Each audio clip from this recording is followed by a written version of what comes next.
Happy Karva Chauth to all men's and women's. May Goddess Parvati and Lord Shiva fill everyone's life with love, peace, happiness, good health, and wealth.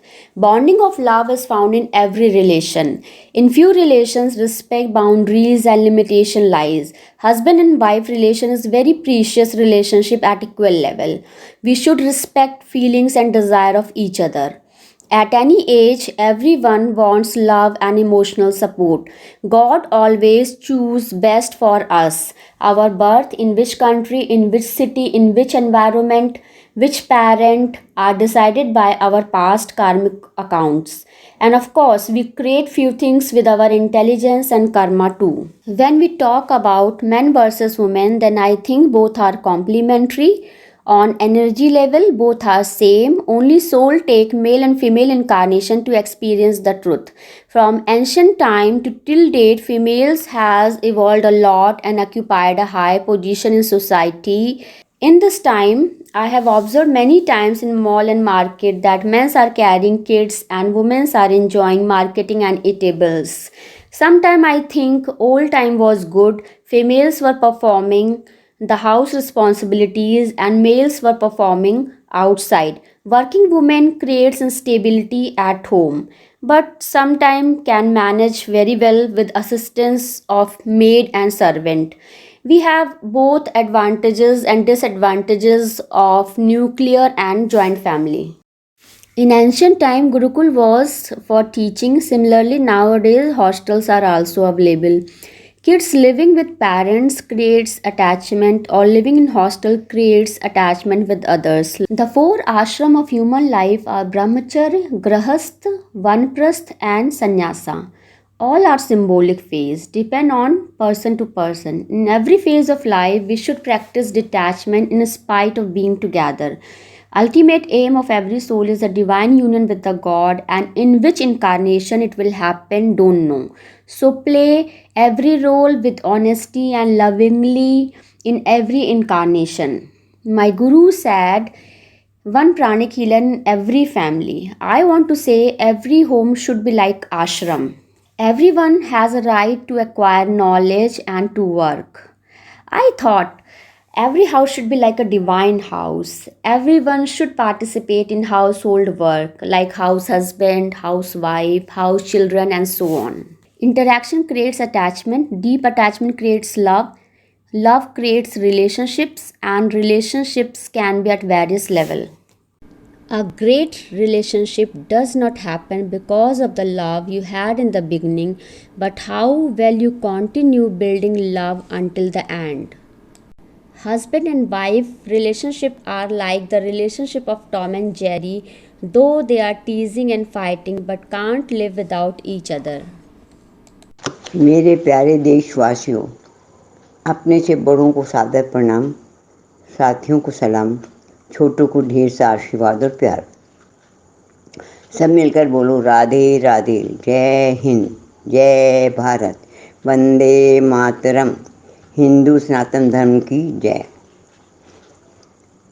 आज मैं आपके सामने एक विस्तृत विषय पर बोलने जा रही हूँ, जिस पर अगर घंटों भी बोला जाए तो कम है।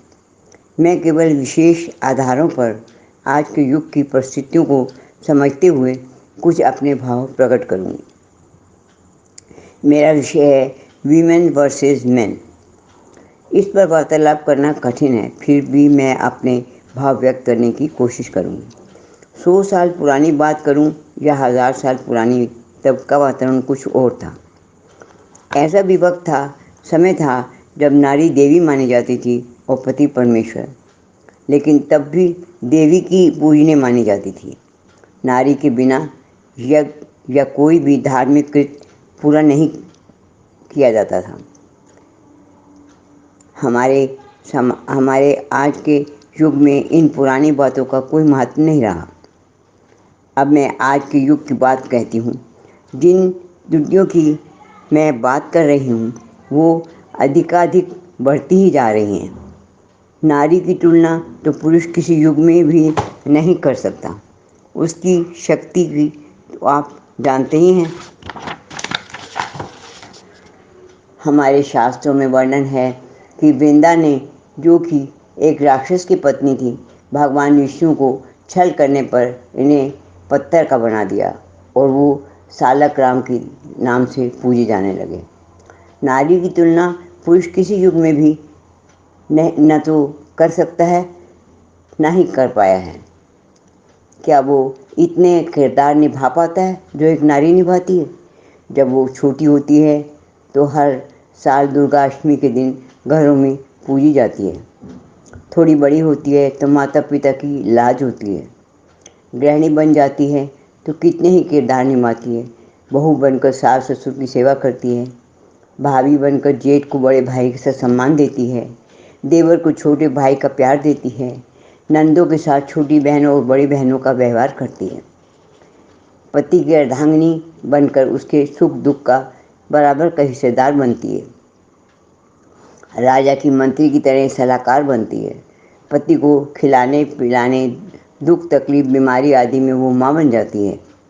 पति की सेज सजाने के लिए वो वेश्या का किरदार करती है। उसका त्याग तो देखिए, माँ बाप भाई बहन सखी सहेली सभी रिश्तेदार को खुशी खुशी छोड़ देती है पति की खुशी के लिए। फिर वो संतान को जन्म देती है और परिवार को खुशी देती है और उनको एक उत्तराधिकारी यानी वारिस प्रदान करती है। संतान के लालन पालन में वो अपनी हर खुशी, हर अरमान और आराम को तिलांजलि देती है। संतान के अस्वस्थ होने पर रातों की नींद और दिन का चैन लुटा देती है।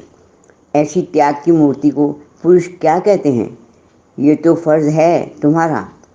पति की सेवा या ससुराल की किसी सदस्य की सेवा में कमी आ जाए तो इल्ज़ाम लगाए जाते हैं। मैं दिन भर काम करके थका हारा घर आता हूँ।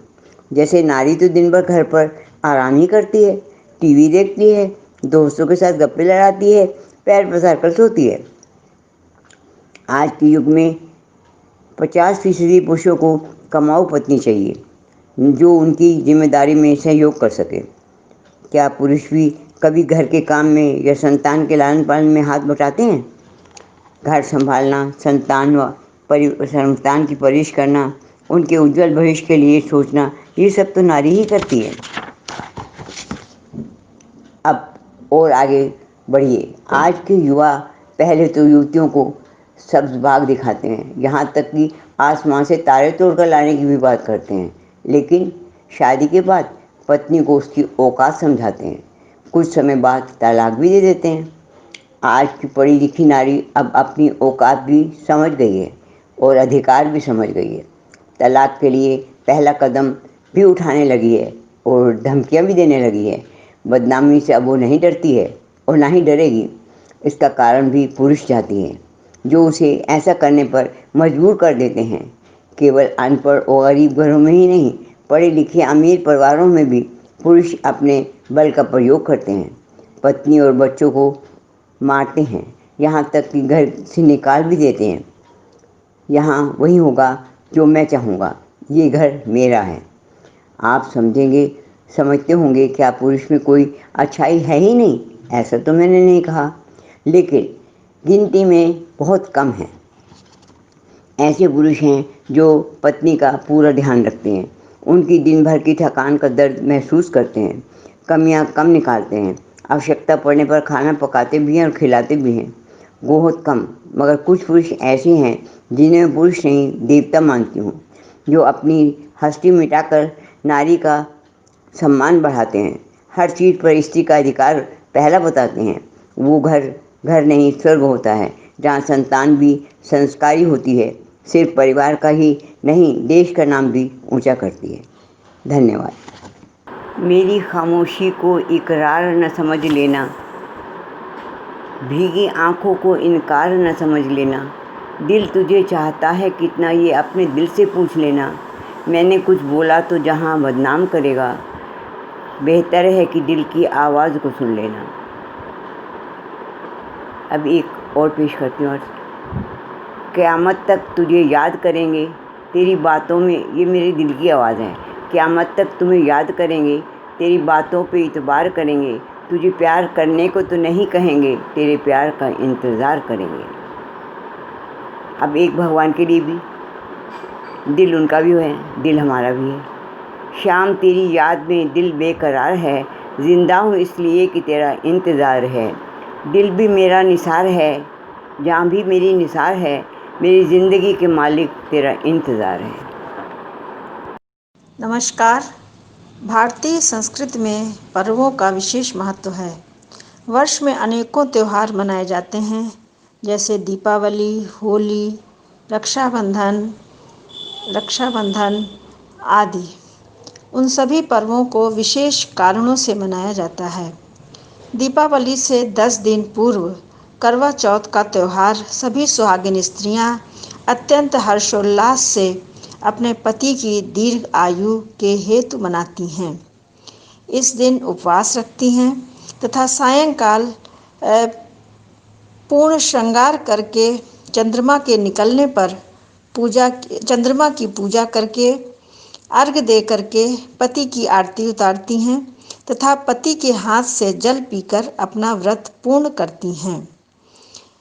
हिंदुओं के सभी त्योहारों में चंद्रमा का विशेष महत्व है।